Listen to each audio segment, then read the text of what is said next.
Okay, colleagues, let us begin.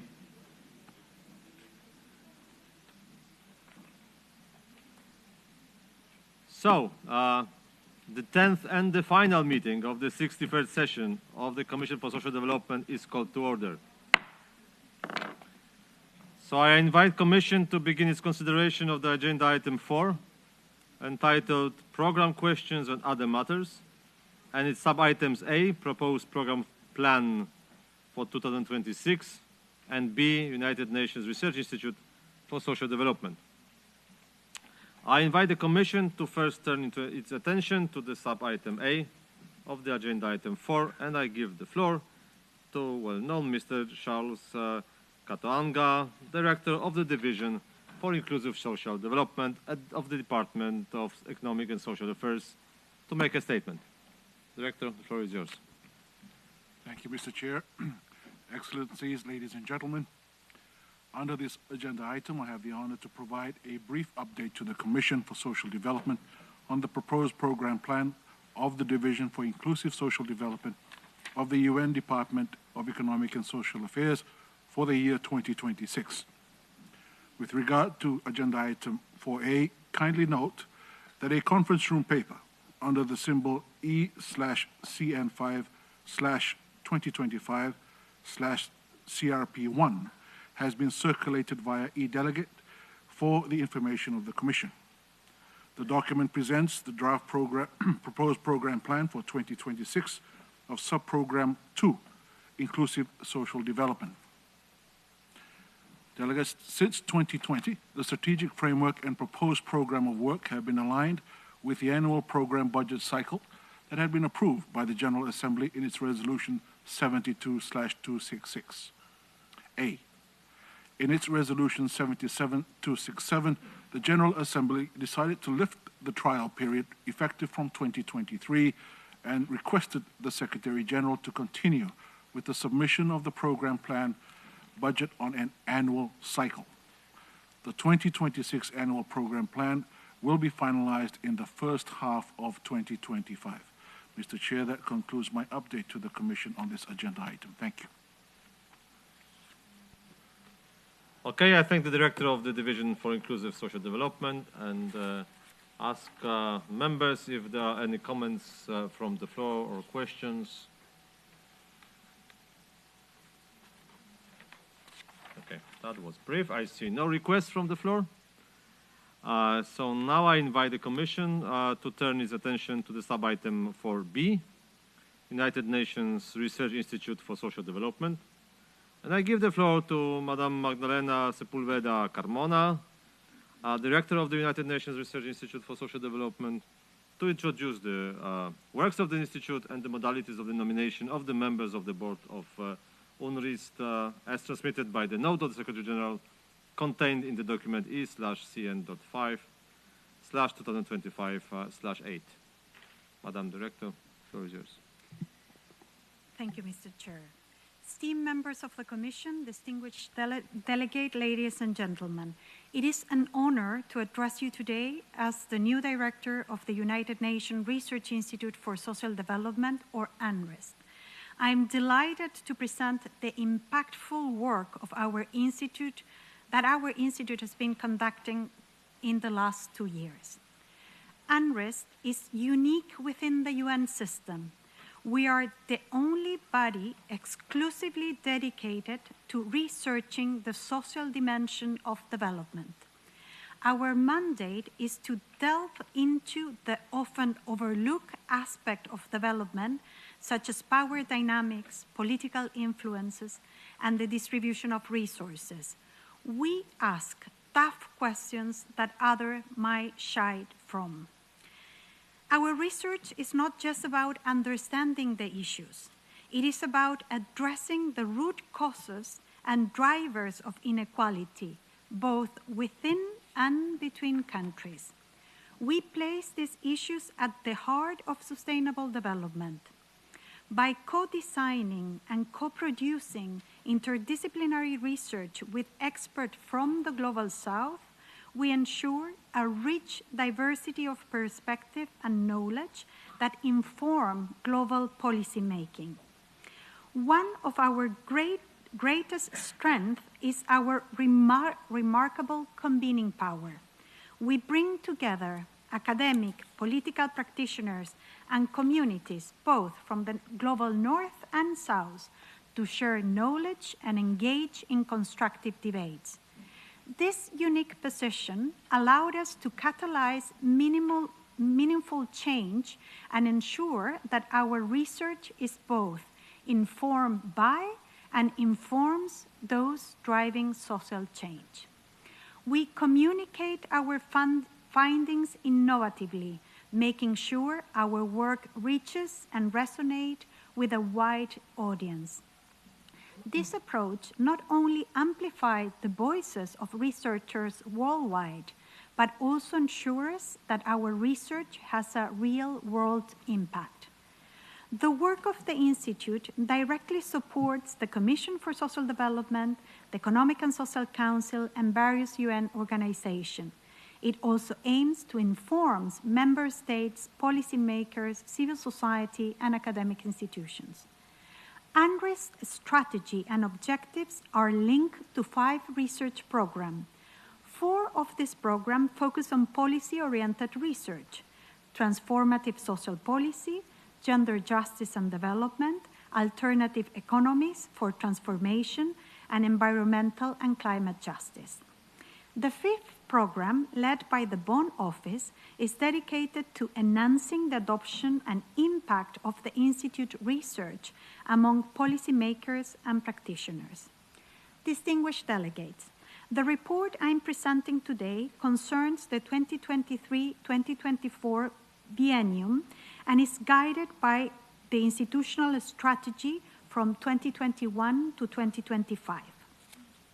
To give you an overview of our work and impact during this period, UNRWA produced 120 research outputs. Our work on care policies, just transition and environmental resilience, and sustainability reporting stand out as some of the most widely referenced and downloaded research. During the reporting period, the Institute has maintained its commitment to global inclusivity. Nearly 45% of our research contributions have come from experts in the Global South. Furthermore, over 60% of our collaborators were women. Our impact stories are a testament to UNRWA's influence. Allow me to share a few examples of our achievements. In 1924, following UNRWA's long-standing efforts, the African Union adopted a 10-year strategy on social and solidarity economy, which served as a milestone in fostering inclusive economic models. UNRWA's Sustainable Development Performance Indicators, which measure in an authentic way the sustainability performance of economic entities, including for-profit enterprises and social and solidarity economy organizations, were recognized in the 2024 European Elections Manifesto as a key tool for enhancing environmental, social, and governance standards. Under Brazil's G20 presidency, UNRWA deepened engagement with Think 20 through various collaborations, such as the Global Alliance Against Hunger and Poverty, the Working Group on Women's Empowerment, and the Development Working Group. UNRWA joined the Global Coalition for Social Justice and the Global Partnership for Universal Social Protection, and welcomed socialprotection.org, a global knowledge and capacity building platform, into the UNRWA family. In collaboration with the African Union Commission and UNDP Resilience Hub for Africa, UNRWA prepared a practical guidance on resilience. This offered an holistic and flexible approach to resilience tailored to the unique challenges and opportunities in the African context. An example of our convening power was our Global Policy Seminar in 2023 that took place in Bonn, where nearly 200 experts from over 60 countries explore new approaches to today's social and environmental challenges. In 2023, the Institute published a report on migration and inequality, which unpacks the complex and multidimensional migration, development, inequality nexus in the context of the Global South. In collaboration with Mexican National Institute for Women, UN Women Mexico, the International Development Research Center, and the Global Alliance for Care, UNRWA launched in 2023 the Global Digital Community on Care platform. This achievement would not have been possible without the guidance of our board, the expertise of our network of over 20,000 researchers, the support of our partners, and the generosity of our donors. Distinguished members of the Commission, during the biennium, UNRWA also improved his institutional rules. We make progress in updating our founding status. UNRWA submitted the final draft to the Chief of Cabinet of the Secretary General in March 2024, and the approval is pending. There were also changes to our board, which plays an advisory and oversight role in our work. UNRWA's board comprised academic experts drawn from all regions of the world. The composition of the board changed during the reporting period. The newly added board members are from the following countries: Bangladesh, Finland, South Africa, Spain, and Ghana. The term of two office or board members, Olivier de Schutter from Belgium and Graciel Moraes Silva of Brazil, will expire on 30 June 2025, and we have requested the Commission's approval for their re-nomination for a final 2-year term until 2027. The Commission has also been requested to appoint a new member, Janina Joy Chavez from the Philippines. Distinguished delegate, UNRWA operates independently from the United Nations General Budget and relies solely on voluntary contributions. This financial independence allowed us to conduct progressive research and provide neutral platform for policy discussions. The Institute is grateful for the voluntary contributions received from its funding partner during the biennium: Canada, Germany, Finland, Korea, Switzerland, and Spain, which has been crucial for our work. During the biennium, Germany increased its annual contribution to the Bonn office. In 2024, the Republic of Korea provided institutional funding for the first time, becoming one of the leading funders of the Institute. Additionally, in 2024, Finland and Switzerland continued their annual contributions to the Institute. The Spanish Agency for Development Cooperation has also generously provided funding for the implementation of specific projects in Latin America. Currently, negotiations are underway for new funding agreements with Spain and South Korea. Despite ongoing efforts, during these challenging times, the Institute urgently needs additional financial support to maintain its operational capacity and successfully fulfill its mandate and institutional strategy. New funding proposals are currently being considered, but securing financial support remains a top priority for the Institute. I cannot conclude this presentation without emphasizing that 2025 is a crucial year for us.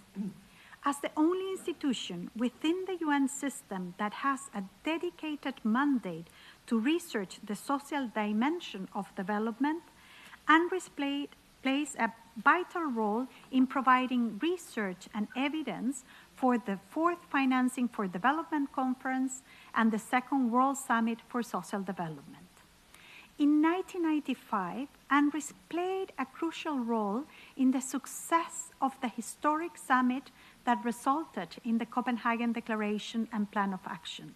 And we're also planning to make significant contributions to the 2nd Summit for Social Development, which will take place in Qatar in November 2025. UNRWA can be instrumental in assisting member states in revitalizing the social pillar of the UN, rooted in social justice, equality, and inclusion. To make this possible, we invite member states and stakeholders to consider offering financial support or in-kind contributions, such as junior professional officers or other form of assistance to the Institute. This support will enable UNRWA to continue delivering high-quality, independent research that promotes a more just, equitable, and sustainable world. Your support can help us continue the vital work that the organization has been doing since 1963. Together, we can address the root causes of inequality and drive sustainable development for all. Mr. Chair, distinguished delegate, I thank you for your time and engagement. We look forward to continuing the work together to create a more equitable and sustainable work. Thank you very much. I thank the director of UNRWA, and now I open the floor for comments, questions regarding the presentation that we've just heard.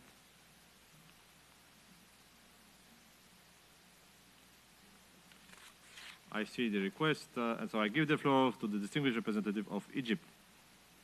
Thank you, Mr. Chairperson. Good afternoon, distinguished participants, and I would like to thank the director of UNRWA for the presentation, and we value the work also that is being done, and maybe it would be helpful.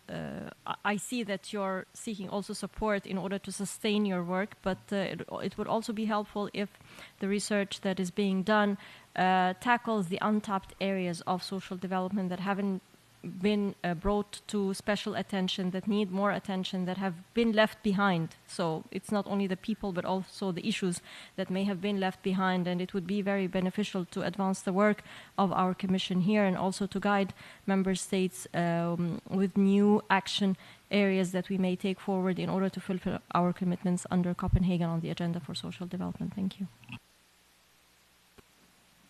I thank the distinguished representative of Egypt.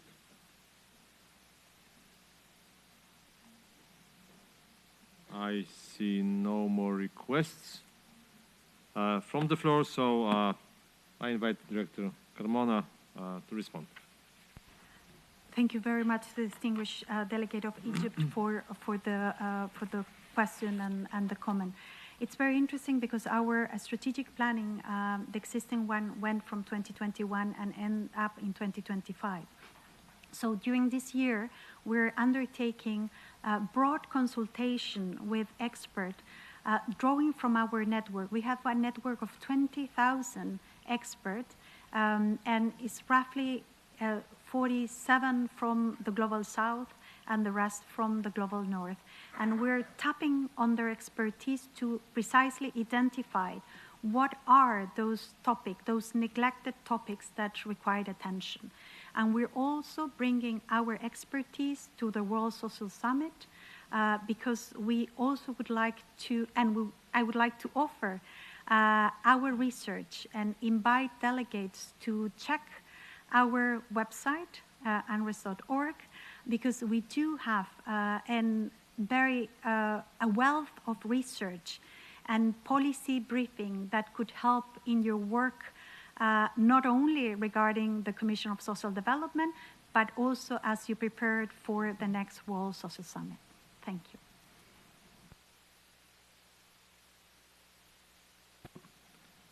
Thank you so much, Director.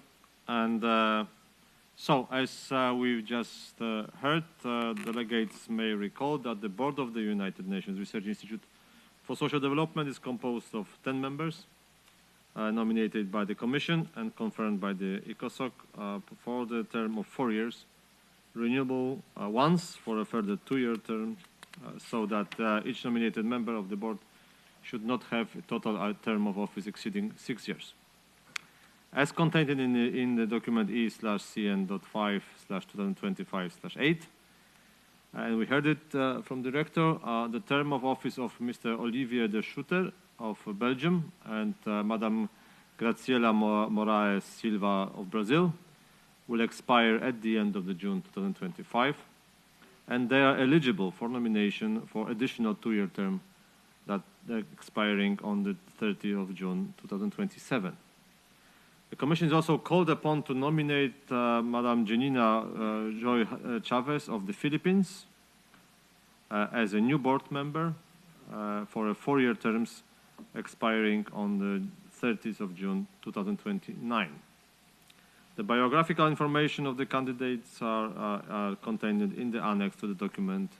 The mentioned one is /cn.5/2025/8. So, in the absence of other candidates, may I take is that Commission decides to nominate Mr. Olivier de Schutter and Madame Graciela Moraes Silva for the additional term beginning on the date of confirmation by the Economic and Social Council and expiring on the 30th of June 2027, and Madame Janina Joy Chavez for 4-year term beginning on the date of confirmation by the Economic and Social Council and expiring on the 30th of June 2029.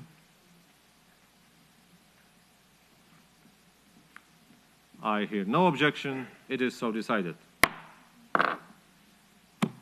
Congratulations to the, in absence of the candidates, but still, we can congratulate them.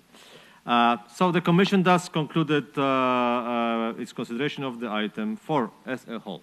Thank you so much, both directors. Okay. So the Commission will now consider the draft proposals before it. The documentation for this meeting is listed in the journal announcements. With regard to the introduction of the draft resolutions, I would like to remind the delegations of the practice of the Commission whereby the draft resolutions submitted by the Bureau are not introduced. So now I invite the Commission to resume its consideration of the agenda item 2 entitled Adoption of the Agenda and Other Organization Matters in order to take action on the draft resolution E/CN.5/2025/L.7 entitled Future Organization and Methods of Work of the Commission for Social Development, submitted under its item by the Vice Chair, Mr. Oliver Grünbacher of Austria, on the basis of the informal consultations with Member States. I wish to inform the Commission that the draft resolution contains no program budget implications. Does any delegation wish to make a statement in connection with the draft resolution? I see the Russian Federation, so I give the floor to the representative of the Russian Federation.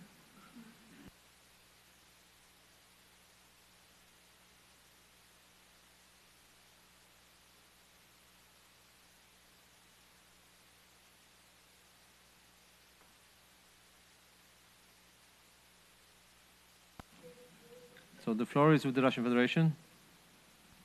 Oh, it works. Благодарю вас, господин. Thank you, Mr. Chair. Well, in actual fact, I wanted to put a question of technical nature. My delegation would like to make a general statement before we consider all of the resolutions. And we have a general comment thereupon. Could I do that before we move on to resolutions individually? Thank you. Господин. Thank you for that, Mr. Chairman. The Russian Federation highly values the work that's being done by the Commission on Social Development. It remains a key body entrusted with future activity on the outcomes of the high-level meeting of social development and the 24th session of the General Assembly. We are convinced that the outcome documents of the current session will also contribute to social development globally. And in this regard, the Russian Federation supports adopting all of the resolutions the Commission is considering today. At the same time, we note with regret that they contain a number of paragraphs which include the mentioning of the Pact for the Future in the formulation that's unacceptable for us. We're referring to, in particular, to the preamble of paragraph 12 of the draft resolution, Future Organization Methods of Work of the Commission of Social Development, paragraph 17, in social dimensions of the new Partnership for Africa's Development, paragraph 11, or the draft resolution, the priority theme, and paragraph 5 of the draft resolution entitled Policies and Programs Involving Youth. The Russian Federation disassociates itself from all of the provisions mentioned above.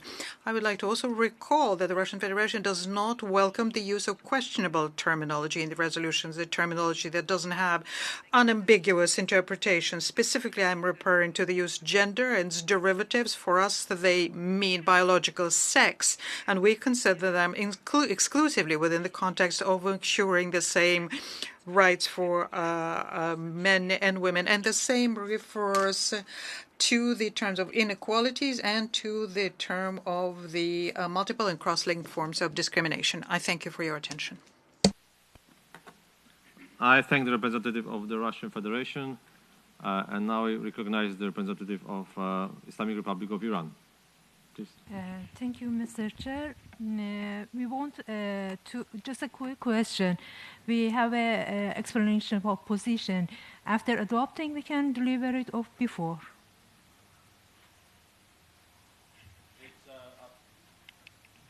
It can be either. So. But explanation of position, normally after adoption, we can deliver it also. Okay, yep. Thank you.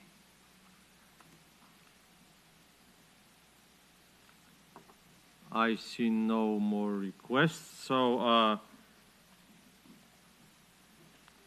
I pose the fundamental question. May I take it that the Commission wishes to adopt the draft resolution E/CN.5/2025/L.7 and recommended it to the Economic and Social Council for its adoption? I hear no objection. It is so decided. Congratulations to Mr. Grünbach.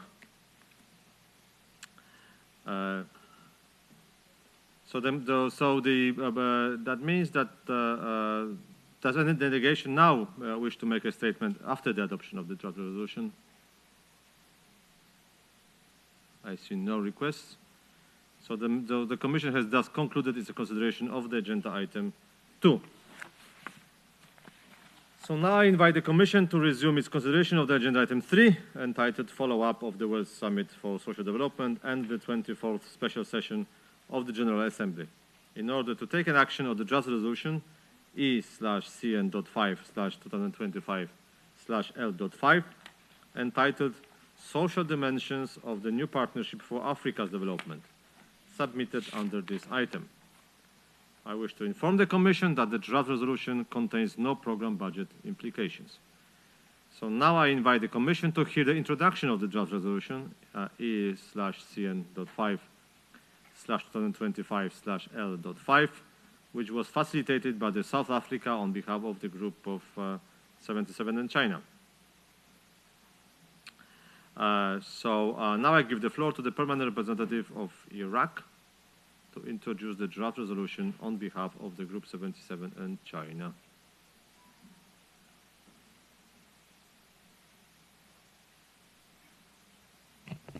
Thank you, Chairperson. Distinguished delegates, ladies and gentlemen, I have the honor to introduce the draft resolution E/CN.5/2025/L5 of the social dimensions of the new Partnership for Africa's Development, NEPAD, on behalf of a group of G77 and China. The group G77 and China actively continues to advocate for the fulfillment of the commitments made in the Copenhagen Programme of Action adopted at the World Summit for Social Development. This resolution in the Commission for Social Development is an expression of that commitment as outlined in Commitment 7 of the Copenhagen Declaration.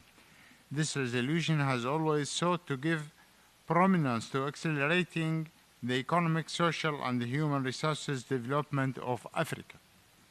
Chairperson, we are honored to have the opportunity to present one of the few annual resolutions within the Commission for Social Development. We have worked to make some substantive updates this year to include important updates that reflect the congruence between the 2030 Agenda for Sustainable Development and Agenda 2063 of the African Union, particularly new developments in the continental-wide policy space towards Africa's social development. Distinguished delegates, in this regard, the Group G77 and China wishes to highlight some of the elements included that drew from the Secretary General's report and the implementation of the second decade of action in the implementation of the Agenda 2063. This year, we have included the value of international partnerships to support the education initiatives of the continent, as well as work on national development plans to ensure sustainable development and addressing gaps in the international financial architecture in this regard. We have also highlighted some of the positive initiatives undertaken of the continent aimed at creating decent work and employment through market opportunities, industrial development, and increasing intra-African trade. It's through this collective effort and cooperation that issues of the African continent will be able to take ownership of its sustainable development toward a prosperous society.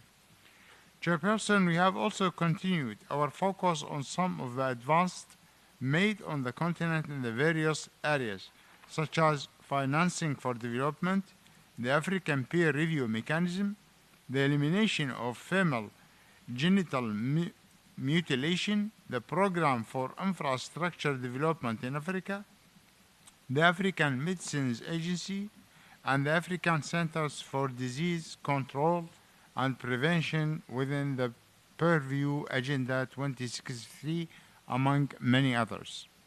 Distinguished delegates, it is in keeping with this same spirit of collaboration that we invite all member states to co-sponsor the resolution from the floor today.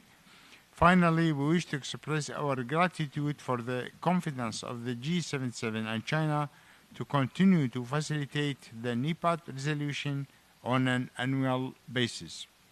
The Group G77 and China would like to take this opportunity to express its gratitude to the Bureau and all delegations with special reference to South African Permanent Mission for their support and valued contributions throughout the duration of the 63rd session of the Commission for Social Development. I thank you. I thank the permanent representative of Iraq, and now I give the floor to the Secretary. Thank you, Mr. Chair. If any other delegation who is not a member of the Group of 77 and China wishes to co-sponsor the draft resolution, please signify by pressing the microphone button.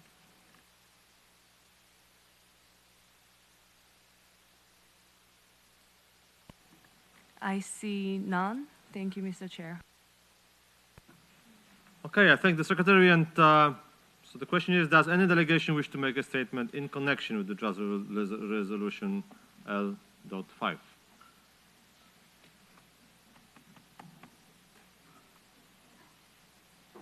I see no requests. So may I take it that the Commission wishes to adopt draft resolution E/CN.5/2025/L5 and recommend it to the Economic and Social Council for its adoption? I hear no objection. It is so decided. Congratulations.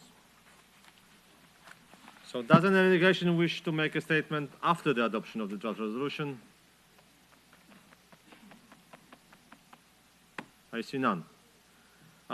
So now I invite the Commission to resume its consideration of the agenda item 3A in order to take action on the draft resolution E/CN.5/2025/L.4 entitled Strengthening Solidarity, Social Inclusion and Social Cohesion to accelerate delivery of the commitments of the Copenhagen Declaration on Social Development and the Programme of Action of the World Summit for Social Development, as well as the implementation of the 2030 Agenda for Sustainable Development, facilitated by my delegation, Poland, and which I have submitted as this sub-item as the chair of the Commission on the basis of informal consultations.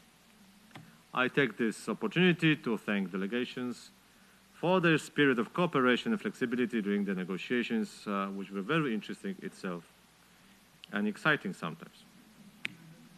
I wish to inform the Commission that the draft resolution contains no program budget implications. So, does any delegation wish to make a statement in connection with the draft resolution?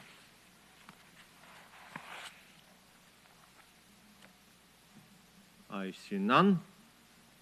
So may I take it that the Commission wishes to adopt draft resolution E/CN.5/2025/L.4 and recommend it to the Economic and Social Council for its adoption?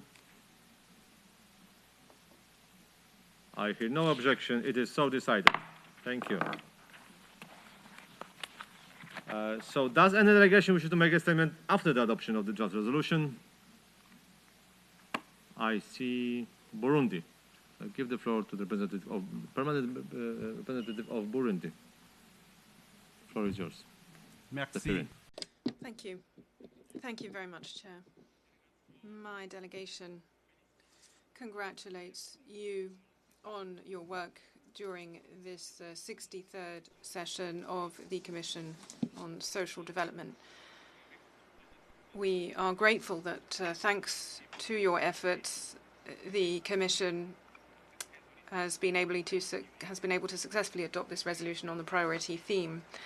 My delegation aligns itself with the statement delivered by Egypt on behalf of the African Group and wishes to add the following remarks in our national capacity.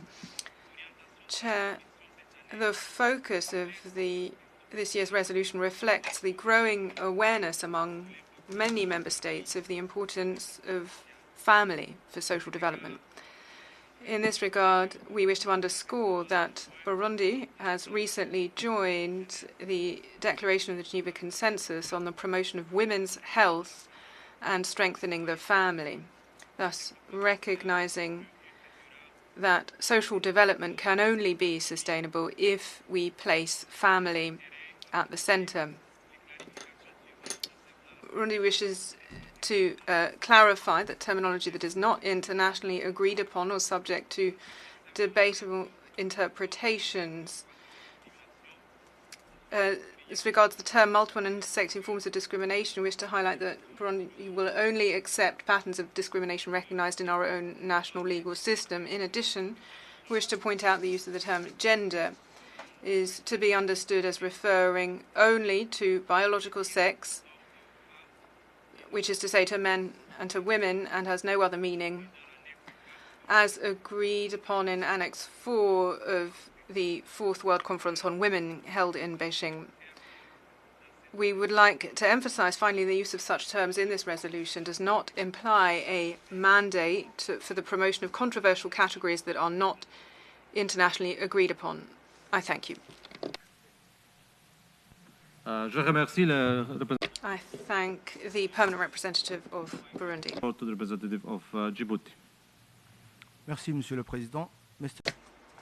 Delegates, under the auspicious commencement of a year said to be an annus mirabilis year for the social development agenda, let me express how deeply grateful my delegation is for your praiseworthy initiative in personally facilitating the negotiations of this session's priority theme resolution in your capacity as the chair of the Commission. Such a display of rare action took place at a perfect time for this agenda at the United Nations. My delegation also wishes to extend our complimentary and laudatory messages of appreciation and congratulations to all members of the Bureau and the Secretariat for their invaluable efforts during the Commission's deliberations and meetings. Mr. Chair, distinguished delegates, my delegation aligned with the statements delivered by Iraq and Egypt, respectively, on behalf of the group of the G77 and China, and on behalf of the African group. We fully support the draft resolution before us.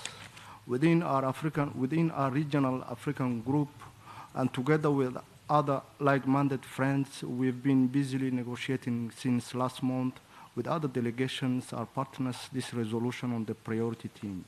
Despite few obstacles in communication, the overall positive outcome of this engagement has been today's consensus adoption of this resolution with an increased clarity about what we need to do to strengthen solidarity and social inclusion. Indeed, the lack of solidarity and social inclusion impedes progress in social development by increasing inequalities and jeopardizing employment and livability standards, particularly for those in vulnerable situations. Implementing policy changes that reduce these risks, such as strengthening solidarity and social inclusion, will guarantee that poverty in all its forms and dimensions is effectively tackled. In the meantime, my delegation would like to stress that more resources through international mobilization should be allocated to developing countries, particularly those in Africa, to enable them to further enhance their social protection systems and lower poverty. Mr. Chair, the social development agenda is in a full swing and can no longer be called the backwater in this organization. We are already overwhelmed by the exceptional hive of activities, exchanges, and opportunities it has generated across a wide array of topics. It has also raised a great deal of hope and optimism, particularly in the likelihood that the SDGs might not be achieved on time by 2030. More than 3 decades after the adoption of the Copenhagen Declaration and its program of action, the best proof that the social development agenda is set to become the most interesting one lies perhaps in its high potential to truly accelerate the implementation of the 2030 agenda and its SDGs. But hopefully, this will not be the only benefit from this agenda's improvement, because as we all know by now, sustainable development cannot be driven by either narrow views nor by business as usual approach assumed and pursued by key partners, many of whom have decided to neither substantially commit, neither meaningfully contribute, or nor say any evil about how limited their efforts are in supporting developing countries toward the realization of the Copenhagen Declaration and its program of action, to say the least. In closing, Mr. Chair, allow me to reiterate President Gale's speech at the 74th session of UNGA, in which he underscored that more efforts and resources to secure and consolidate multilateral actions are needed, and that failure is not an option. President Gale's appeal for more international solidarity and agency struck the right chords and seems to be heeded. It is, we believe, one that our weary world more than ever immensely needs today. I thank you all for your attention. I thank the representative of Djibouti also for your kind words addressed to me. And now I give the floor to the representative of Senegal. Thank you, Mr. President, for giving us the floor. My delegation thanks Poland for conducting negotiations on this important resolution. It aims to bring together conflicts and health crises and economic issues that have deepened existing disparities, plunging households into persistent difficulties, including women, young people and children, as well as disabled persons and older persons. And these seem to be the most effective. Chair, the multifaceted crises that the world is currently facing span a layer of our society.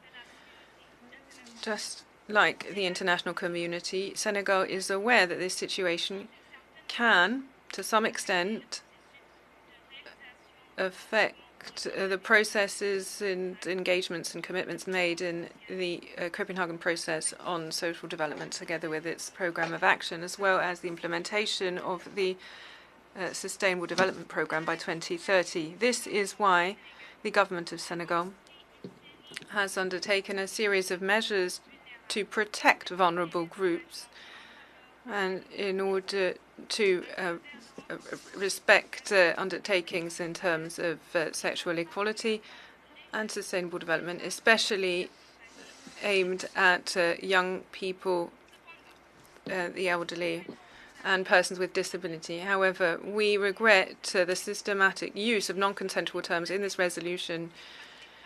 This does not make it easy for all stakeholders to join this, and this risks undermining our collective efforts.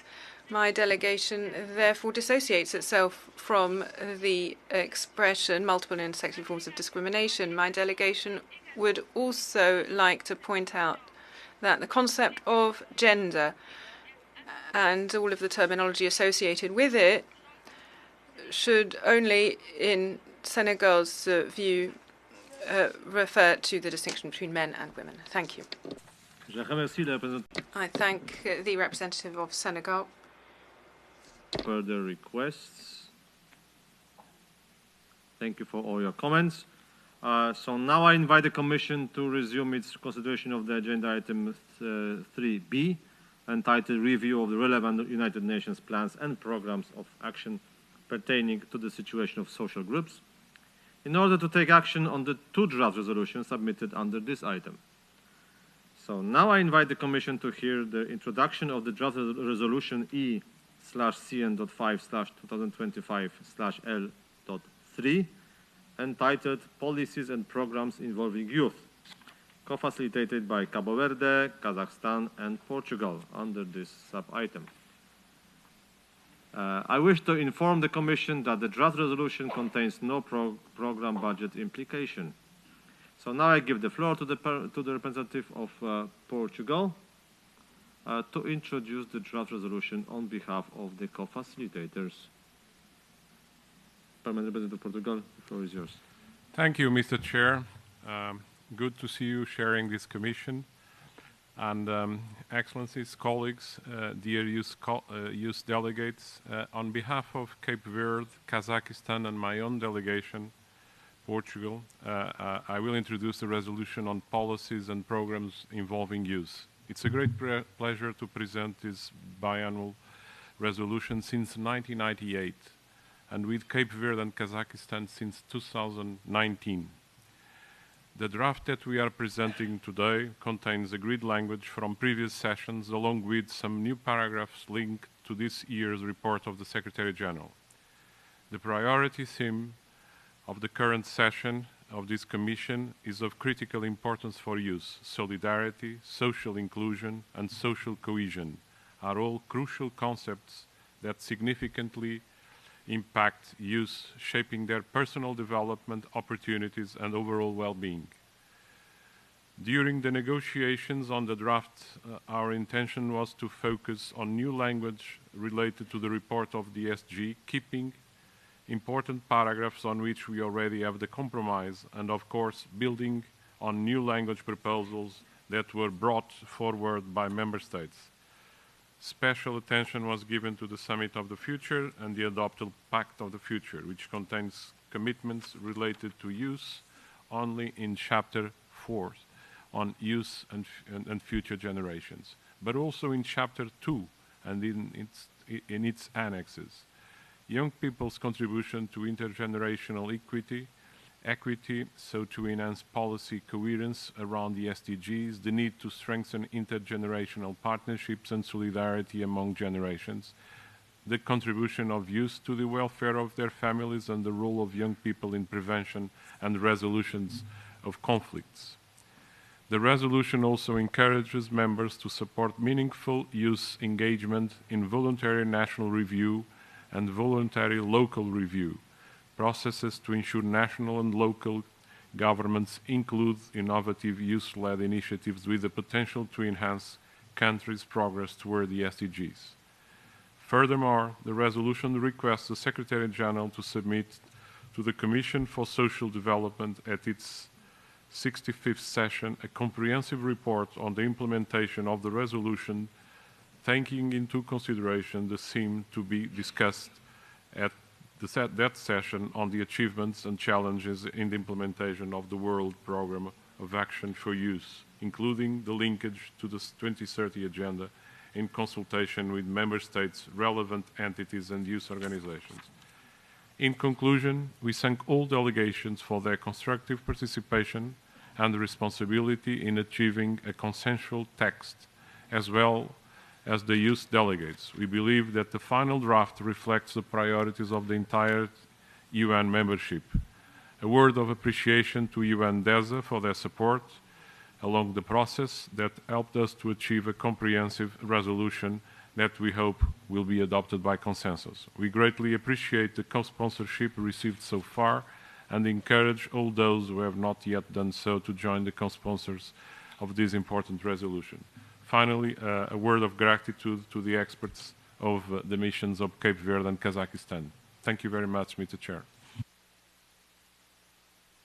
I thank the permanent representative of Portugal for introduction. And now I give the floor to the Secretariat. Thank you, Mr. Chair. I would like to announce that since the submission of the draft resolution, and in addition to those delegations listed on the L document, the following countries have also become co-sponsor of L3: Albania, Armenia, Austria, Bangladesh, Belgium, Brazil, Bulgaria, Chile, Costa Rica, Croatia, Cyprus, Czechia, Denmark, Djibouti, the Dominican Republic, Ecuador, Equatorial Guinea, Estonia, Fiji, Finland, France, Gabon, Georgia, Greece, Guinea-Bissau, Guyana, Haiti, Honduras, Iceland, Ireland, Italy, Jordan, Kyrgyzstan, Latvia, Lebanon, Lesotho, Lithuania, Luxembourg, Malta, Monaco, Mongolia, Morocco, Namibia, Papua New Guinea, the Philippines, Poland, Qatar, the Republic of Moldova, Romania, Rwanda, Sierra Leone, Slovakia, Slovenia, Spain, Sweden, Switzerland, Tajikistan, Thailand, Timor-Leste, Turkey, Turkmenistan, Ukraine, the United Kingdom, the United Republic of Tanzania, Uzbekistan, Zambia, and Zimbabwe. If any other countries wish to co-sponsor L3, please signify by pressing the microphone button. I see Tunisia, Egypt, Peru, Algeria, the Kingdom of the Netherlands, Israel, South Africa, Germany, and Togo, and Botswana. I see no further requests. Thank you, Mr. Chair. Thank you to the Secretariat. And does any delegation wish to make a statement in the connection with the draft resolution L3? I see none. So may I take it that the Commission wishes to adopt draft resolution E/CN.5/2025/L3? I hear no objection, so it's decided. Congratulations to the co-facilitators. Does any delegation wish to make a statement after the adoption of the draft resolution? Hungary? I see Hungary. Please, the floor is yours. Mr. Chair, Hungary thanks the facilitators Portugal, Cabo Verde, and Kazakhstan for bringing this important resolution forward at this session.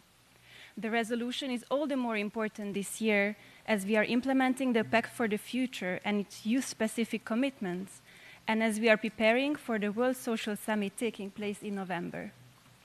We welcome the resolution's important new elements on youth participation in policymaking, in conflict prevention and resolution, as well as on strengthening intergeneration partnerships and equity.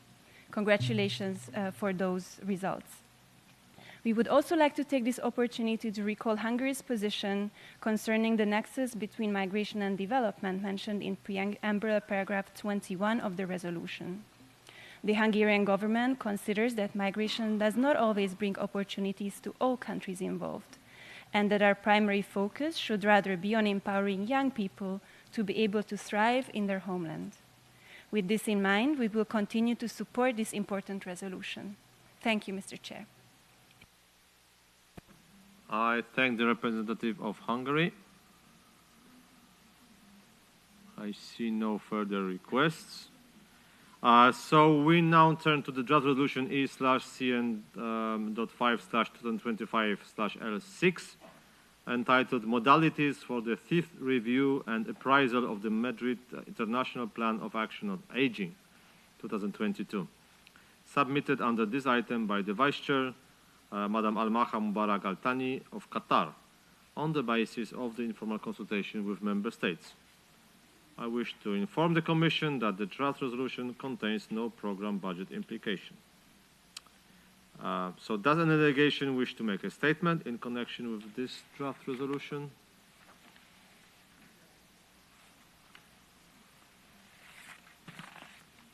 I see no requests, so may I take it that the Commission wishes to adopt draft resolution E/CN.5/2025/L6 and recommend it to the Economic and Social Council for its adoption. I hear no objection. It is so decided. So does any delegation wish to make a statement after the adoption of the draft resolution? I recognize the Islamic Republic of Iran. The floor is yours.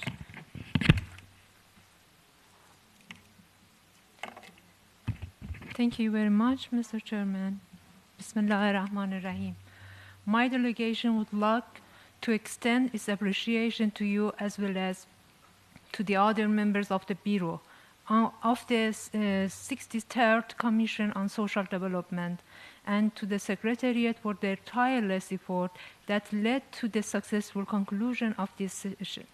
My delegation commends all facilitators and co-facilitators for their valuable contribution to their success of negotiations on this year's draft resolution.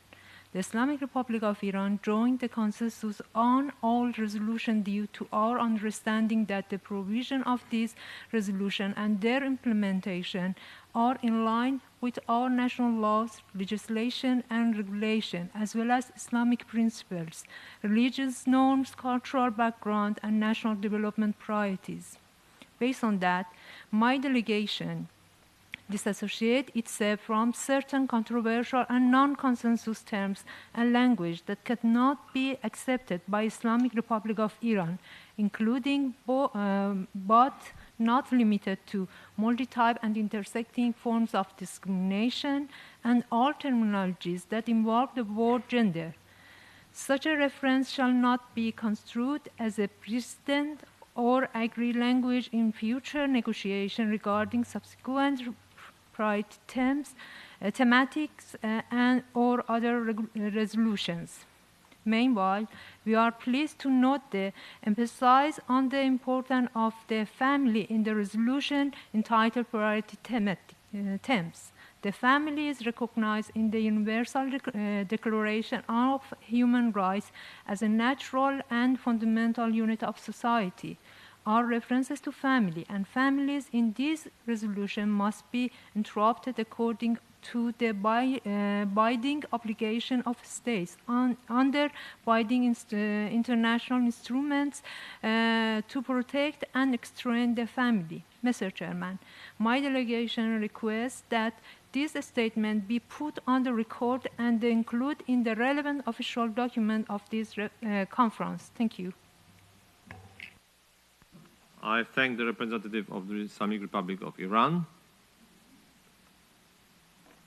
I see no further requests. So the Commission has thus concluded its consideration of the agenda item 3 as a whole. So now I invite the Commission to turn to its attention to agenda item 5, entitled Provisional Agenda of the 64th Session of the Commission. The draft provisional agenda and documentation for the 64th session of the Commission are contained in document E/CN.5/2025/L1. Are there any comments on the draft provisional agenda as contained in the document L1?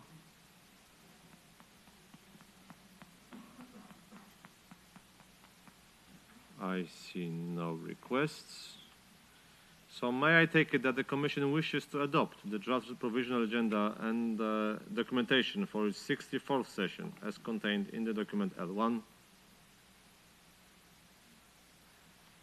I hear no objections. It is so decided. The Commission has thus concluded its consideration of the agenda item 5. So I now invite the Commission to consider agenda item 6, entitled Adoption of the Report of this Commission on its 63rd session, and I'm pleased to give the floor to our distinguished Vice Chair, Rapporteur, Madam Paola Andrea Morris Garrido of Guatemala, to introduce the draft report as contained in the document E/CN.5/2025/L2. Gracias, señor presidente. Thank you, Chair. It is an honor for me to present to you the draft report of the Commission for Social Development at its 63rd session. In this regard, the Commission has before it document E/CN.5/2025/L.2, which contains an account of the organizational part of our session. The final report will also reflect the action taken by the Commission under each agenda item, including website links to the draft resolutions as adopted or considered by the Commission today. With respect to section B on attendance of the document E/CN.5/2025/L.2, I would like to recall that the official list of delegations at the session will be issued as document E/CN.5/2025/INF/1. The provisional list of participants was circulated yesterday on the 13th of February through the e-delegate portal. I would ask delegations to kindly review the information contained in the list of participants and to submit any necessary changes through the e-delegate portal or to the Secretariat no later than Friday, the 21st of February. I'd also like to take this opportunity to remind delegations that have not yet done so to please submit the names of their delegates to this session of the Commission through the e-delegate portal, also no later than the 21st of February, so that they can be included in the final list. Before concluding, on behalf of the Bureau of the Commission, I would like to express our profound appreciation to all facilitators and negotiators for their efforts, for their constructive engagement and flexibility in the negotiation of our draft outcomes. Allow me also to express my gratitude to colleagues from the Bureau and the Secretariat who, under the judicious leadership of Ambassador Christoph and his team, have delivered a very pertinent set of debates and decisions on strengthening solidarity, social inclusion and social cohesion. Having said that, Chair, I commend this draft report to the Commission for its adoption. Thank you very much. I thank Madam Rapporteur. And are there any comments on the draft report?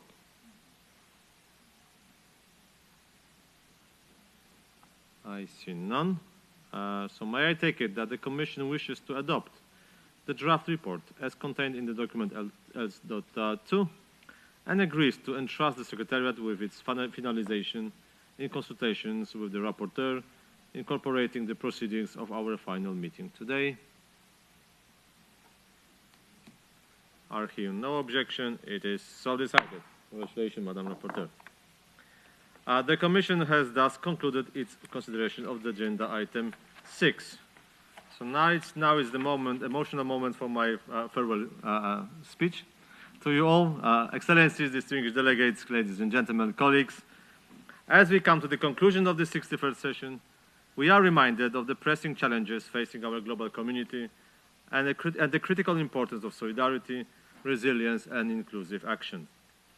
Over the course of this session, we have engaged in constructive discussions, deliberating of the multifaceted issues hindering social progress, and we have reaffirmed our commitment to achieving the ambitious goals set forth in the 2030 Agenda for Sustainable Development. The Commission's reflection on the evolving social landscape has underscored a harsh reality. The multiple crises we face today, be it the ongoing pandemic, conflicts, and the climate emergencies, or the deepening inequalities, continue to slow down our progress towards inclusive and just societies. The call to address systemic challenges, including poverty, hunger, and social exclusion, resonates more powerfully than ever before. We cannot achieve the social transformation we seek without tackling the root causes of inequality, empowering all individuals, and fostering an environment where every voice is heard and valued. Our discussion have highlighted the centrality of the human rights, promotion of the social cohesion, and gender equality. As many representatives has underscored, strengthening social protection systems and ensuring equitable access to health, education, decent work, and housing are fundamental to creating the just and inclusive societies we aspire to build. We are reminded that the progress we make must not only be inclusive but sustainable, considering the complex web of challenges such as climate change, digital divides, and the demographic shifts that shape our collective future, and these new challenges just being reflected in our documents that we adopted today. We have also witnessed inspiring examples of how individuals, societies, and the governments are addressing these issues through innovative policies, investment in human capital, and by fostering public trust and participation. From focus on the economy of well-being to efforts to empower vulnerable populations to a commitment to ending hunger, the shared experiences and solutions presented throughout this discussion offer valuable lessons in resilience. These contributions are critical as we work towards ensuring that no one is left behind and in our shared pursuit of social development and social resilience, which was, as you remember, our emerging issue discussed this year. We have recognized the growing significance of the social and solidarity economy, particularly cooperatives, which continue to make significant contributions to the global economy. By addressing market failures, creating employment, empowering marginalized communities, and supporting sustainable development, cooperatives embody the principles of voluntary cooperation, mutual aid, and social purpose over profit. While commemorating the International Year of Cooperatives, we must explore strategies to further promote and support this sector, paving the way for a more inclusive, sustainable future for all and the social economy. As an answer, looking ahead to the upcoming Second World Summit for Social Development in Doha, it is clear that the summit represents a vital opportunity to reset global priorities and renew our collective resolve. We are prepared for this landmark event. It is essential, as we prepare for this landmark event, it is essential that we remain steadfast in our pursuit of structural reforms, reduction of poverty and inequality, promotion of the quality employment, and elimination of the barriers to education and technology, and the creation of resilient social protection systems that can withstand the shocks of our ever-changing world. And I hope the Commission help in that. We must also remember that peace and security are inextricably linked to social development. As we continue to address destructive effects of conflicts and geopolitical instability, we must emphasize the necessity of global multilateral approach that fosters cooperation and mutual respect. As we close this session, let us all take forward the inevitable insights and commitments shared here. Let this session be a catalyst for the accelerated and more effective implementation of the policies that prioritize people, promote social justice, and pave the way for a future where everyone, regardless of its background, has the opportunity to thrive alongside the social cohesion, social inclusion, and solidarity as the three values of this year's priority theme. Together, we can create the societies we envision, resilient, equitable, and just for all. Thank you so much for your cooperation during the 63rd session of the Commission for Social Development. Thank you.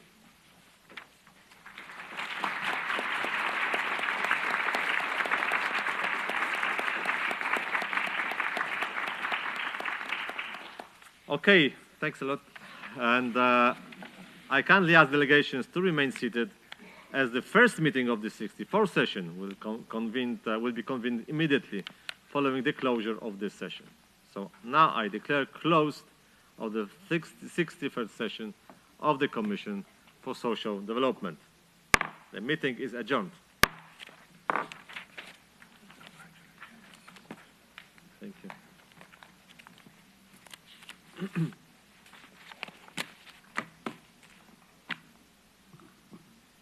You have to stand me a bit for a bit more,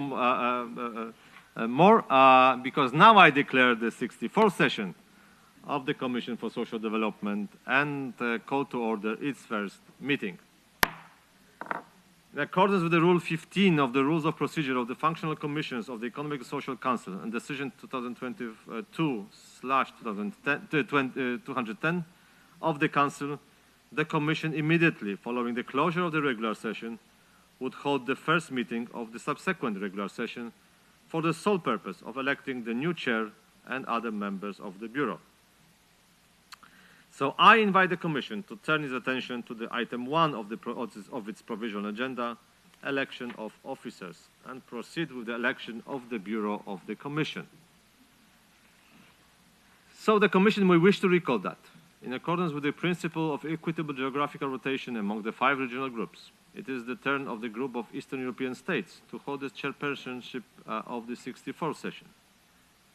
And I understand that the permanent mission of Ukraine has nominated Her Excellency Kristina Hayovishin, Charge d'Affaires and Deputy Permanent Representative of Ukraine, as chair of the 64th session of the Commission.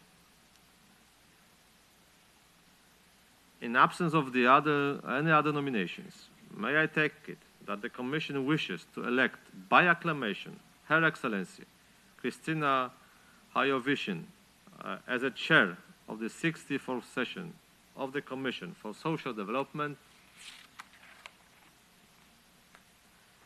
I hear no objection. It is so decided. Congratulations. It is my pleasure to declare Her Excellency Kristina Hayovishin, the Charge d'Affaires and the Deputy Permanent Representative of Ukraine, as a chair of the 64th session of the Commission for Social Development, and I invite her to make a statement if she wishes.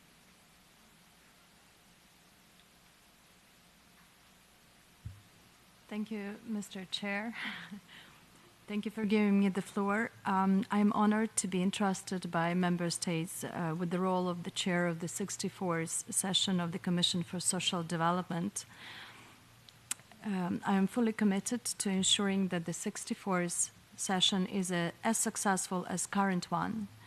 In this regard, I express our appreciation and commend Ambassador Krzysztof Szczerski, permanent representative of Poland, along with the Bureau, the Secretariat, and all who contributed to the outstanding achievements of the 63rd session.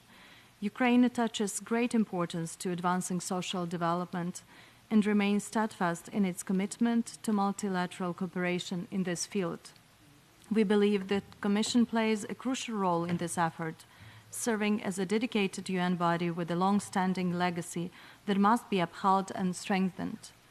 We also look forward to the upcoming World Social Summit in Qatar this November as a vital opportunity to enhance collective efforts in accelerating the implementation of the Copenhagen Declaration and Programme of Action, as well as the 2030 Agenda for Sustainable Development. I'm particularly pleased that the Commission has just adopted the theme for its next session, Advancing Social Development and Social Justice through the Coordinated, Equitable and Inclusive Policies. This theme reaffirms our shared commitment to fostering a more just and inclusive world. Thank you. I thank the chair-elected for the statement, and with regard to the vice chairs, I have been informed that the government of Haiti has nominated Madame Céline Pierre Fabre, Counselor of the Permanent Mission of Haiti, and the group of the Western European and other states has endorsed the candidature of Mr. Stefano Guerra, Attaché of the Permanent Mission of Portugal, as the vice chairs of the Commission for its 64th session. So, in absence of any other nominations, may I take it that the Commission wishes to elect by acclamation Madame Céline Pierre Fabre of Haiti and Mr. Stefano Guerra of Portugal as the vice chairs of the 64th session of the Commission for Social Development? I see no objections. It is so decided. On behalf of the Commission, I would like to congratulate the elected members of the Bureau, and please let me also, in this moment when the new Bureau is being formed, also to express my words of appreciations and big thanks to the outcoming members of the Bureau I was working with, Oliver, Jocelyn, Almaja, and Paola. It was great to work with you, and I think we did a good job together, and it was a teamwork, and I wish the new Bureau to work in this kind of team spirit as we did for the last year. Thank you so much. So the Commission will postpone the elections of the remaining members of the Bureau from the group of African states and the group of Asia-Pacific states to later date, on the understanding that upon nomination by the regional groups for membership, the nominated members of the Commission would be allowed to participate fully in the Bureau meetings in preparation for this Commission's 64th session. With this, the first meeting of the 64th session of the Commission is hereby adjourned. Thank you so much, and happy Valentine's Day.